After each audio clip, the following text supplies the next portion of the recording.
Il y a deux types de consommateurs de cigarettes électroniques. D'abord, il y a ceux qui fument de manière calculée.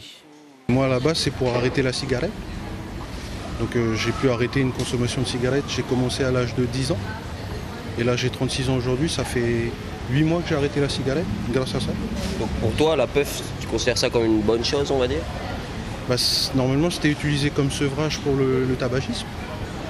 Si on ne détourne pas effectivement l'utilisation première. Et il y a donc les consommateurs qui subissent les aspects négatifs sans forcément en avoir conscience.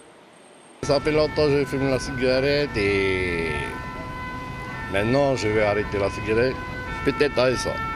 Mais est-ce que c'est pas plus nocif ça que la cigarette? Je sais pas. Qu'est-ce que tu aimes bien? J'aime bien l'effet de la nicotine, ça me fait tourner la tête.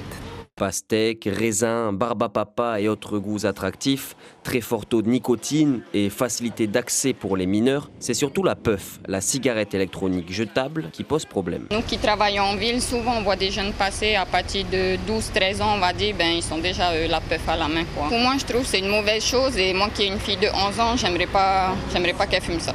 Alors qu'une loi réglementant et encadrant la vente de cigarettes électroniques et surtout les puffs allait être votée, l'Assemblée a décidé d'ajouter au dernier moment l'interdiction d'importer toutes les cigarettes électroniques, ce que les commerçants ont du mal à accepter. La réglementation, normale, il en faut. Il en faut. Maintenant, l'interdiction complète, je ne pense pas. Si on commence à supprimer ça, dans ces cas-là, on supprime les jeux parce qu'on devient addict, on supprime le tabac parce que pareil, on devient addict. Les bonbons parce que c'est trop sucré, c'est pas bon pour la santé. Cette interdiction a de grandes chances d'être retoquée. Les vendeurs de cigarettes électroniques vont très probablement invoquer leur liberté de commerce, principe important de la Constitution. Mais comme pour l'interdiction du plastique dans les commerces, le pays frappe fort du poing sur la table.